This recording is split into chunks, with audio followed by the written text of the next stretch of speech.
ಪ್ರತಿ ಭಾನುವಾರ ಬೆಳಗ್ಗೆ 11 ಗಂಟೆಗೆ ಒಂದು ಪ್ರೆಸ್ ರಿಪೋರ್ಟರನ್ನ ಇನ್ವೈಟ್ ಮಾಡಬೇಕು ಅಂತ ಶಿವಕುಮಾರ್ ಪಾರ್ ಅವರು ನಮಗೊಂದು ಸಲಹೆ ಕೊಟ್ಟರು. ಪ್ರತಿ ಭಾನುವಾರ, ಯಾಕಂದರೆ ಬೀದರ್ ಜಿಲ್ಲೆಯಲ್ಲಿ ಆಗ್ತಕ್ಕಂಥ ಸುದ್ದಿಗಳಾಗಿರ್ಬೋದು, ಸಮಸ್ಯೆಗಳಾಗಿರ್ಬೋದು, ಒಂದು ಪರಿಹಾರ ಮಾಡ್ತಕ್ಕಂಥ ಕೆಲಸ ಯಾರು ಮಾಡ್ತಾ ಇದ್ದಾರೆ ಅಂದರೆ ನ್ಯೂಸ್ ರಿಪೋರ್ಟರ್ ಮಾಡ್ತಾ ಇದ್ದಾರೆ. ಸೊ ಅಸ್ಲೈಕ್ ಬಸಯ್ಯ ಸ್ವಾಮಿಯವರಿಗೆ ಒಂದು ಜೋರಾಗಿ ಚಪ್ಪಳೆ ಬರಬೇಕು. ಹಾಯ್ ಬೆಂಗಳೂರು ಒಂದು ಪತ್ರಿಕೆ ಬೀದರ್ ಜಿಲ್ಲಾ ವರದಿಗಾರಾಗಿ ಸೇವೆ ಸಲ್ಲಿಸ್ತಾ ಇದ್ದಾರೆ. ಯಾಕೆ ಅವರನ್ನು ಕರೆದರೆ ಅಂತಂದರೆ, ನಮ್ಮದು ಸಾಕಷ್ಟು ಸಮಸ್ಯೆಗಳಿದ್ದವು. ನಮ್ಮ ಮನೆ ಬಾಜು ಕಟ್ಟ ಟೈಮಿನಾಗ ಕಂಪೌಂಡ್ ವಾಲ್ಗಳಿಂದ ಜಗಳ ಆಗಿತ್ತು. ಕಂಪೌಂಡ್ ಅವ್ರು ಕಟ್ಟಿದ್ರು, ಆದರೂ ಕೂಡ ಜಗಳ ಆಗಿತ್ತು. ಅವರು ಯಾರ ಮಾತನ್ನು ಕೇಳ್ತಾ ಇದ್ದಿಲ್ಲ ನಮ್ಮ ಕಾಲನಿದಾಗ. ಇವ್ರಿಗೆ ಲಾಸ್ಟು ನಮ್ಮ ಬ್ರದರೇ ಆಗಬೇಕು. ಲಾಸ್ಟ್ ಏನು ಮಾಡೋದು, ಇವ್ರಿಗೆ ಫೋನ್ ಹಚ್ಚಿದೆ. ಅವ್ರು ಇಮಿಡಿಯೇಟ್ಲಿ ಎಲ್ಲ ಪೊಲೀಸ್ ಫೋರ್ಸಿಗೆ ಬಂತು. ಅವ್ರ ಸೊಂಟ ಬಂದು ಅವ್ರಿಗೆ ಕರೆದವರು, ನೀವು ಎಳ್ಕೋರ್ ಜಾಗ ಅಂದ್ರೆ 5 ಮಿನಿಟ್ದಾಗ ಸಾಲ್ವ್ ಆಗ ಪ್ರಾಬ್ಲಮ್. ಅದು 6 ತಿಂಗಳ ಜಗಳ 5 ಮಿನಿಟ್ ಸಾಲ್ವ್ ಮಾಡೋಕ್ಕೆ ಅವ್ರದವ್ರು ಕಟ್ಕೊಂಡು ನಾವು ಕಟ್ಕೊಂಡು. ಅಂದ್ರೆ ಕೆಲವೊಂದು ಸಲ ನಮ್ಗೆ ಗೊತ್ತಿರಲ್ಲ, ಯಾರಿಗೆ ಹೇಳಬೇಕಂತ ಗೊತ್ತಾಗಲ್ಲ. ಕೆಲವು ವಿಷಯಗಳು ಹೆಂಗಿರ್ತಾವ ಅಂದ್ರೆ ಯಾರಿಂದ ಮುಖಾಂತರ ಕೆಲಸಗಳು ಆಗ್ತಾವ, ನಾವು ಅದು ಪರಿಹಾರ ಕಂಡು. ಸೊ ಅಂಥ ಸಮಸ್ಯೆಗಳ ಸ್ಪಂದನೆ ಮಾಡ್ತಕ್ಕಂಥ ಏಕೈಕ ವ್ಯಕ್ತಿ ಯಾರಪ್ಪ ಅಂದ್ರೆ ಬಸಯ್ಯ ಸ್ವಾಮಿ ಕಮಠಣ್ಣವರಾಗಿದ್ದಾರೆ. ಅವರು ನಮ್ಮ ಕಾರ್ಯಕ್ರಮಕ್ಕೆ ಇವತ್ತು ಬಂದಿದ್ದಾರೆ. ಯಾಕಂತಂದರೆ ಹಲವಾರು ಸಮಸ್ಯೆಗಳು, ಕೆಲವೊಬ್ಬರು ಸಮಸ್ಯೆಗಳು ಇರ್ತಾವೆ. ಎಲ್ಲಿ ಒಂದು ನಾಲಿ ಸಮಸ್ಯೆ ಆಗಿರ್ಬೋದು, ದೀಪದ ಸಮಸ್ಯೆ ಆಗಿರ್ಬೋದು, ಹಲವಾರು ಸಮಸ್ಯೆಗಳು ಇರ್ತಾವೆ. ಅದು ಗೊಂದಲ ಎಲ್ಲಾಗ್ತಂದರೆ ನಮ್ಮ ಪರಿಹಾರ ಸಿಗ್ತಾ ಇರಲ್ಲ. ಸೊ ಅಂಥ ಸಮಸ್ಯೆಗಳಿಗೆ ಒಂದು ನ್ಯೂಸ್ ಮಾಡಿ, ರೈತರ ಸಮಸ್ಯೆ ಆಗಿರ್ಬೋದು, ಸರ್ಕಾರಿ ಆಸ್ಪತ್ರೆಯಲ್ಲಿ ಕೆಲವೊಬ್ಬರಿಗೆ ಕರೆಕ್ಟಾಗಿ ಮೆಡಿಸಿನ್ ಕೊಡ್ತಾ ಇಲ್ಲ, ಚಿಕಿತ್ಸೆ ಕೊಡ್ತಾ ಇಲ್ಲ, ಕೆಲವೊಂದು ಸಮಸ್ಯೆಗಳಿಗೆ. ಲಾಸ್ಟ್ ಟೈಮ್ ಒಬ್ಬರಿಗೆ ಸ್ಟೋನ್ ಆಗಿತ್ತು, ಅವ್ರು ಭಾಳ ಗರೀಬಿದ್ದರು. ಒಂದ್ಸಲ ಡಾಕ್ಟರ್ ಶಿವಪುತ್ರ ಕಪ್ಲಿ ಹತ್ರ ನಾವು ಕರ್ಕೊಂಡು ಹೋಗಿದ್ದಾಗ ಅವ್ರು ಯೂರೋಲಜಿಸ್ಟ್ ಇದ್ದಾರೆ, ಅವ್ರಿಗೆ 40,000 ರೂಪಾಯಿ ಬೇಕ್ರಿ ಸ್ಟೋನ್ ಆಪ್ರೇಷನ್ಕ ಅಂತ ಅವ್ರು ಹೇಳಿದ್ರು. ಆಮೇಲೆ ಸುಮ್ಮನೆ ಒಂದು ಕಾಲ್ ಹೊಡೆದಿವಿ, ಇವ್ರ BPL ಕಾರ್ಡ್ ಇತ್ತು. ಡಾಕ್ಟರ್ ಮಹೇಶ್ ಬಿರಾದರ್ ಅಂತ ಡಿಸ್ಟ್ರಿಕ್ಟ್ ಸರ್ಜನ್ ಇದ್ದರು, DS ಇದ್ದರು. ಅವ್ರ ಮುಖಾಂತರ ಅವ್ರು ಫೋನ್ ಮಾಡಿ ಅವ್ರಿಗೆ ಫ್ರೀಯಾಗಿ ಒಂದು ಸರ್ಜರಿ ಕೆಲಸ ಮಾಡಿಸಿದ್ರು. ಯಾಕಂದರೆ ಹಲವಾರು ಸಮಸ್ಯೆಗಳು ನಂಬಲ್ಲೇ ಇರ್ತಾವೆ, ಅದಕ್ಕೆ ನಮ್ಗೆ ಗೊತ್ತಿರಲ್ಲ ಯಾರ ಕೈಲಿಂದ ಏನಾಯಿತು ಅಂತ. ಸೊ ಅಂಥ ಸಮಸ್ಯೆಗಳು ಸ್ಪಂದನೆ ಮಾಡೋದು. ಈಗ ಕಡು ಬಡವರಿದ್ದಾರೆ, ಪಾಪ 40,000 ರೂಪಾಯಿ ಹೆಂಗೆ ಮಾಡ್ತಾರೆ, ಆಗಲ್ಲ. ಮತ್ತು ಒಂದ್ಸಲ ಸ್ಟೋನ್ ಬಂತು ಅಂದರೆ ಇಷ್ಟು ಜಾಗ ಸಾಕಾಗಲ್ಲ, ಅಷ್ಟು ಪೇನ್ ಆಗ್ತದೆ. ಯಾಕಂದರೆ ಭಾಳಷ್ಟು ಗರೀಬರಿಗೆ ಏನಾಗ್ತದ, ತನ್ನ ಸಮಸ್ಯೆಗಳು ಗೊತ್ತಾಗಲ್ಲ, ನಾವು ಸಮಸ್ಯೆ ಎಲ್ಲಿ ಸ್ಪಂದನೆ ಮಾಡ್ಬೇಕಂತ ಗೊತ್ತಾಗಲ್ಲ.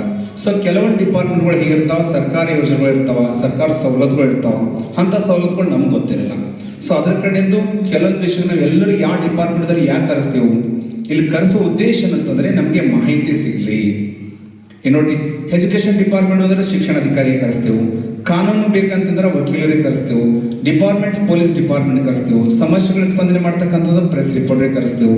ಯಾಕೆ ನಾವು ಕರೆಸ್ತಾ ಇದ್ದೀವಿ ಅಂದರೆ ಇಲ್ಲಿ ಸಮಸ್ಯೆಗಳಿಗೆ ಸ್ಪಂದನೆ ಮಾಡ್ತಕ್ಕಂಥ ಕಾರ್ಯಗಳಾಗಬೇಕು. ಯಾರ ಸಮಸ್ಯೆ ಏನಿರ್ತದೆ ಗೊತ್ತಾಗಲ್ಲ, ಎಲ್ಲ ಸಮಸ್ಯೆಗಳಿಗೆ ಸ್ಪಂದನೆ ಮಾಡ್ತಕ್ಕಂಥ ಕೆಲಸ ಇಲ್ಲಿ ಅನುಭವ ಮಂಟಪ ನ್ಯೂಟ್ರಿಷನ್ ಕ್ಲಬ್ ಮತ್ತು ಇಲ್ಲಿ ಬಸವ ಮಂಟಪ ಆಗಬೇಕೆಂಬ ಒಂದು ಸಂಕಲ್ಪದಿಂದ ಪ್ರತಿ ಭಾನುವಾರ ಬೆಳಗ್ಗೆ 11 ಗಂಟೆಗೆ ಪ್ರತಿಯೊಬ್ಬರಿಗೆ ಪ್ರೈಸ್ ರಿಪೋರ್ಟ್ರಿಗೆ ಕರೆಸ್ತಾ ಇದ್ದೀವಿ. ಮತ್ತು ಒಂದು ಪೊಲೀಸ್ ಡಿಪಾರ್ಟ್ಮೆಂಟ್ ಅವ್ರಿಗೆ ಕೂಡ ನಾವು ಗೌರವ ಕೊಡ್ತಕ್ಕಂಥ ಕೆಲಸ ಮಾಡಬೇಕು. ಯಾಕಂದರೆ ಪೊಲೀಸೇ ಇಲ್ಲ ಅಂದರೆ ನಾವು ಸುರಕ್ಷಿತವಾಗಿರಲ್ಲ. ವಿಶೇಷವಾಗಿ ಹೇಳ್ತಾ ಇದ್ದೀನಿ, ಇವತ್ತು ನಮ್ಮ ಮಾಮಾರು ಬಂದಾರ, ಅವರು ಮಡಿವಾಳಕಲ್ ಮುಖರ್ಕೊಂಡು ಬಂದಾರ. ಯಾಕಂದರೆ ನಮ್ಮ ಕಾನ್ಸೆಪ್ಟು, ನಮ್ಮ ಸ್ಲೋಗನ್ ಏನಿದೆ ಅಂದರೆ ಅನ್ನ ಕೊಡುವ ರೈತ, ದೇಶ ಕೈಯೋ ವೀರ. ಇವರಿಗೆ ಭಾಳ ಅತಿ ಹೆಚ್ಚು ಗೌರವ ಕೊಡ್ತಕ್ಕಂಥ ಕೆಲಸ ನಾವು ಮಾಡಬೇಕಂತ ಈ ವೇದಿಕೆಯ ಮುಖಾಂತರ ಹೇಳ್ತಾ ಇದ್ದೀನಿ. ಎಲ್ಲರಿಗೂ ನಾನು ಹೇಳ್ತಾ ಇದ್ದೀನಿ, ಸಂಖ್ಯೆ ಜಾಸ್ತಿ ಮಾಡಬೇಕು. ಪ್ರತಿಯೊಬ್ಬರಿಗೆ ಹೇಳೋದು ನಮ್ಮ ಕೆಲಸ ಅದ, ಬರೋದು ಬಿಡೋದು ಅವ್ರ ಕೆಲಸ ಅದ. ನಾ ಇವತ್ತು ಮಹೇಶ್ವರಿಗೆ ಒಂದು ವಾರದ ಹೇಳ್ತಾ ಇದ್ದೀನಿ, ದಂಪತಿಗಳು ಬರ್ತಾ ಇದ್ದಾರೆ, ಈಗ ಬರೋ ಟೈಮ್ ಒಬ್ಬರು ಯಾರು ಗೆಸ್ಟ್ ಬಂದರು. ಯಾಕೆ ಅನಿವಾರ್ಯ ಇರ್ತದೆ, ಯಾಕೆ ಯಾರಾದರೂ ಸಂಡೇ ಪ್ರತಿ ಭಾನುವಾರ ಒಂದೇ ಸೂಟ್ ಇರ್ತದೆ ರೀ. ಯಾಕೆ ಬ್ಯುಸಿ ಇರ್ತಾರೆ ಎಲ್ಲರೂ. ಆ ಬ್ಯುಸಿ ಶೆಡ್ಯೂಲ್ ಇದ್ದು ಕೂಡ ಒಂದು ½ ಅವರ್ ಟೈಮ್ ತೊಗೊಳ್ಬೇಕಂತ ತಮ್ಮ ಮನವಿ ಮಾಡ್ತಾ ಇದ್ದೀನಿ. ಯಾಕಂದರೆ ಜಾಸ್ತಿ ಸಂಖ್ಯೆ ಬಂತು, ಹೊಸ ಅವೇರ್ನೆಸ್ ಸಿಗ್ತದೆ. ನಮ್ಮಲ್ಲೊಬ್ಬರು ಏರ್ಫೋರ್ಸ್ದವ್ರು ಬಂದ್ರಿ, ಬೆಳಗ್ಗೆ 650 ಅವ್ರ ಶುಗರ್ ಇತ್ತು, ಅವ್ರಿಗೆ ಕಣ್ಣು ಕಾಣ್ತಾ ಇದ್ದಿಲ್ಲ. ಅವರೊಬ್ಬರಿಗೆ ರಿಕಮೆಂಡ್ ಮಾಡಿದರು, ಇವ್ರಿಗೆ ಶುಗರ್ ಇದೆ, ಎಲ್ಲ ಕಡೆ ತೋರಿಸ್ಕೊಂಡು ಬಂದೀವಿ, ಇವ್ರಿಗೆ ಕಣ್ಣೇ ಕಾಣ್ತಾ ಇಲ್ಲ ಮಾಲಿಂಗ್ ಸ್ವಾಮಿ ಅಂತಂದ್ರೆ.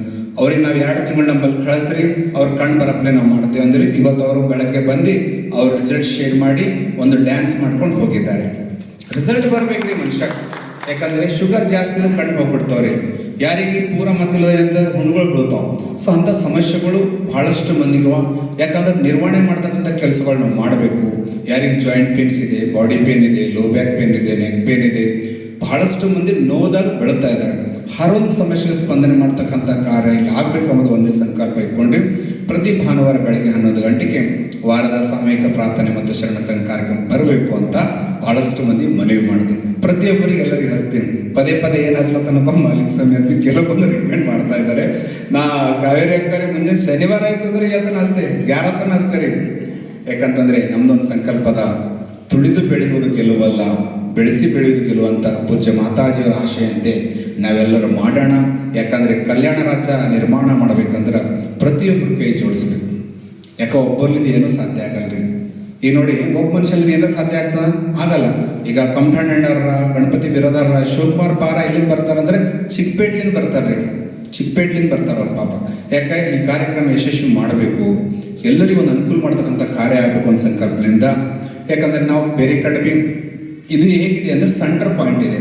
ಇಲ್ಲಿ ಬಸವನಗರ, ಬ್ಯಾಂಕ್ ಕಾಲನಿ, ವಿದ್ಯಾನಗರ, ಗುಂಪ, ಮೈಲೂರು ಈ ಭಾಗದ ಜನರು ಬರಬೇಕು. ಯಾಕಂದರೆ ಇಲ್ಲಿಂದ ಅಲ್ಲಿ ಹೋಗಕ್ಕೆ ಕಷ್ಟ ಆಗ್ತದೆ, ಪಾರ್ಕಿಂಗ್ ಸಮಸ್ಯೆ ಇದೆ ಬೇರೆ ಕಡೆ, ಭಾಳಷ್ಟು ಮಂದಿ ಟ್ರಾಫಿಕ್ದಾಗ ಸಿಗ್ಬಿಡತ್ತಾರ. ಸೊ ಅಂಥ ಸಮಸ್ಯೆಕ್ಕಿಂತ ಇಲ್ಲಿ ಚಂದದ ಒಂದು ಜಾಯಿಂಟ್ ಫ್ಯಾಮಿಲಿ ಅಪ್ಲೆ ಒಳ್ಳೆ ಕುಟುಂಬ ಬದುಕೋಣ ಅಂತ ಹೇಳ್ತಾ ಇಲ್ಲಿವರಿಗೆ ಮಾತನಾಡಲಿಕ್ಕೆ ಅವಕಾಶ ಕೊಟ್ಟಂಥ ಸರ್ವರಿಗೂ ಶರಣಾರ್ಥಿ. ಈಗ ಕಂಟಿನ್ಯೂ ಮಾಡಬೇಕು.